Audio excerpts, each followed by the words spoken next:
Hello and welcome to yet another episode of Let's Play Pokemon Soul Silver. Again, I apologise, but this is going to be a quiet episode because there are people sleeping. So yes, I apologise in advance. Hopefully, pull this out a little, can move the microphone a little closer, and that should make all the difference, hopefully. Yes, we have one evolved Pokemon, which is useful, but he is becoming a little bit too powerful, I think, now. So, I'm going to switch him out and put him near the bottom of the list, organising everyone out there, like so. So that we can give the others a little bit of training. Now, despite the fact that we've been doing this for a while now, we've got, this is the 12th video. I realised I never really explained the game to anyone. So people who aren't familiar with the game don't really know what everything is. But I suppose if you're stuck with me for 12 videos, you probably already know what Pokemon is and how it all works. I'm currently talking to Kurt because the Team Rocket member that we walked past in the previous video is abusing Slowpoke. I love how everyone treats this as though it's really, really bad because they're cutting off Slowpoke tails and selling them, despite the fact that there doesn't appear to be animals in this. There are Pokemon and humans, which means Pokemon is synonymous with animal in this game. Which means that in order for us to have food, we must obviously kill and eat Pokemon. It's the only logical manner which we could actually eat. So that means that things like, Pidgeys, well, maybe not Pidgeys, but Torchic, possibly, because it's a chicken, deep fried Torchic. So harvesting Slowpoke tails, barbecued Slowpoke tail, I have no issue with it. But apparently it's evil. Maybe the person who made the game was a vegetarian, who knows?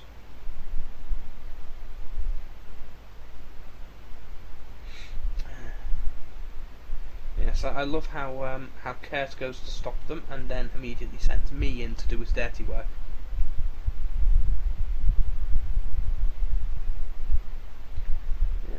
I'm going to talk to my Pokemon a little bit more frequently.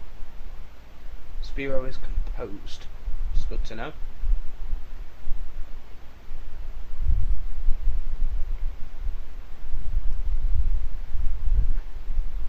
I'm going to start, not with this one, because there are people sleeping, like I said, but in future I'm going to start actually reading along with the text that appears, because I've been watching a couple more Let's Plays recently, and normally people read along with the text and gives it just a little bit more just a little bit more of an atmosphere, so I think I'm going to start doing that as well.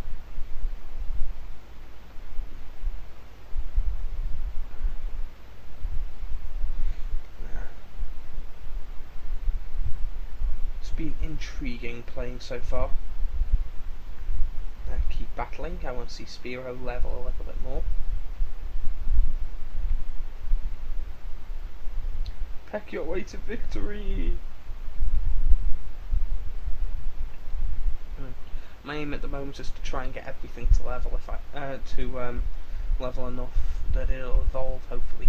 Now, I know the Spearow doesn't evolve for quite a while yet, but I want to get Torchic to evolve, and Pidgey to evolve, and possibly Hoot and Spearow soon enough. That's my aim anyway. I think I can pull it off.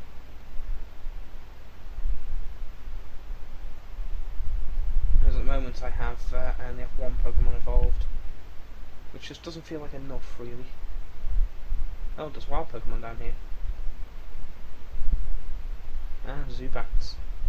There does appear to be a lot of Zubats. I'm not going to fight them, I'm just going to run, because they'll only confuse my Pokemon, and I really can't be arsed with that. They're not worth the experience anymore. Wild Pokemon just don't give you enough experience to be worth it. I'm gonna sneak up behind this bitch.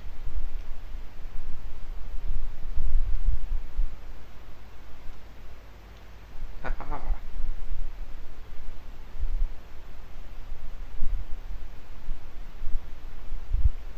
I love how they give her more weird coloured hair, although she doesn't seem to have it here. She has bright pink hair there. Sort of a pinky purple, actually.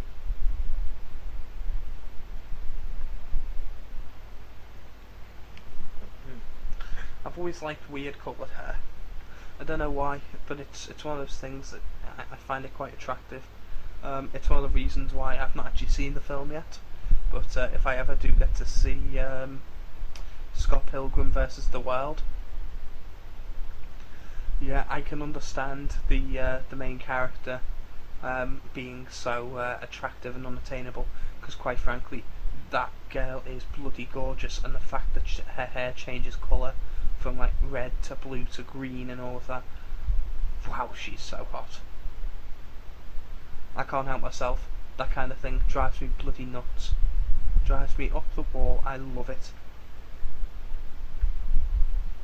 Keep battling. Yes. I'm not quite sure why,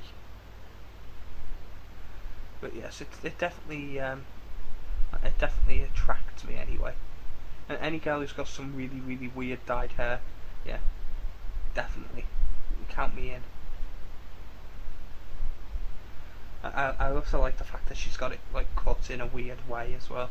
Sort of like it's long in certain bits and layered strangely, as though someone's just hacked at it at different bits. But it looks good.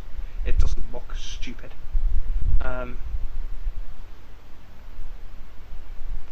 One film I did see recently, that was Inception, which if you've not seen, that is one amazing film. I say recently, I saw it weeks ago.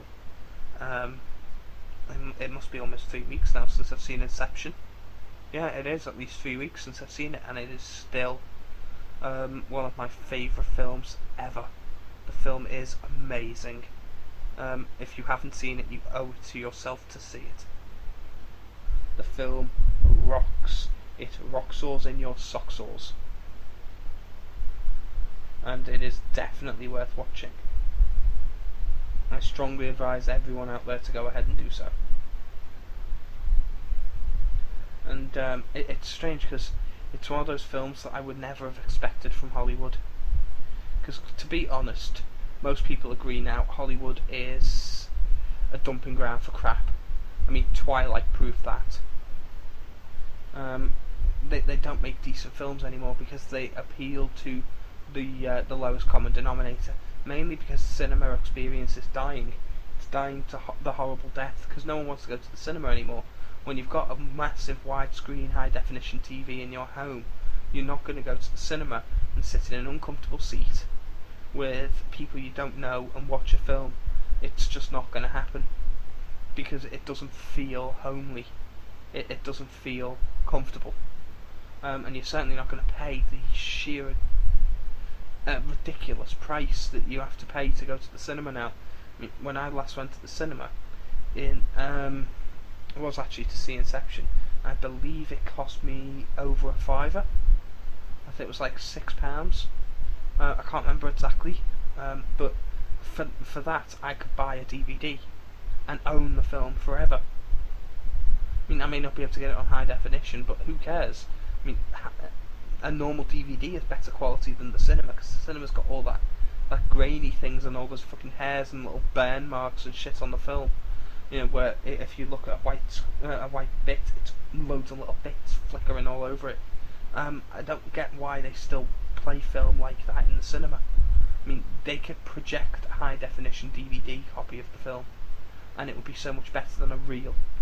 I mean, I know it's supposed to be that whole experience of the cinema by using the reel, but it doesn't come across as good. It's not more entertaining that way. If anything, it's really bad doing it that way, because the cinema is suffering for it. It's not decent enough quality. I suppose the whole IMAX thing in America is pretty much what I'm suggesting, where it's better quality. But and no, I've never been to an IMAX cinema. But yeah, this whole cinema experience is suffering simply because seems pointless now. There is only a few films that I would ever see in the cinema because it's so bloody expensive, and Inception is one of them because I want Inception to succeed. Now, in my opinion, people are more likely to go to the cinema because they want to support the film, not because they want to see the film, if that at all makes sense. It's one of those, you want the film to make money, so you pay to go and see it, because if it makes money, they may make more films similar to it. The only other reason people go to the cinema is because they're perpetually stupid.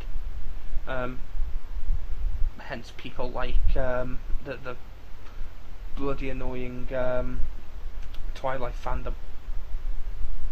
My god, I hate them. It doesn't even make sense, the Twilight fandom. It is literally a film based around porn for teenage girls. I hate it. It's so insipid. But that's what the people want, and that's what's going to keep being made, because decent, intelligent films don't make money anymore, because decent, intelligent people wait for it to come out on DVD. It's just the problem with TV at the moment. It's one of those things. It's a dying art. It may not be noticeable now, but it is a dying art. Yes, I will switch.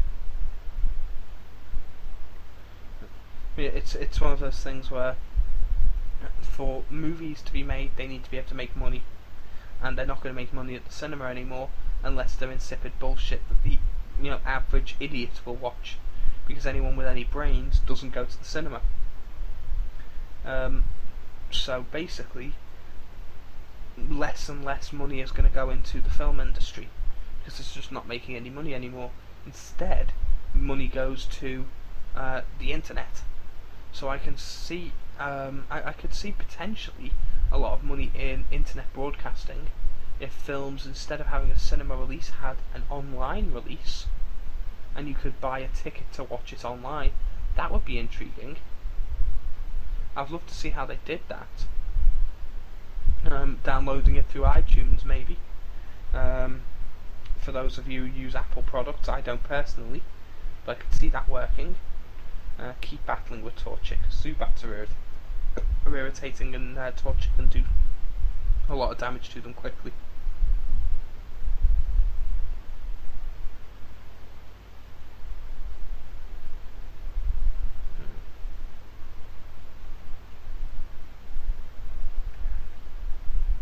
I don't think I'm going to be able to take out the last of Team Rocket in this video, so I will save after this fight. I'm not going to be stupid and take on the last fight with only 1.5 minutes left, because I always do that and I never actually manage to finish. So I shall wait here and I shall save. In the next video we'll take on the boss of Team Rocket and prepare to take on the gym.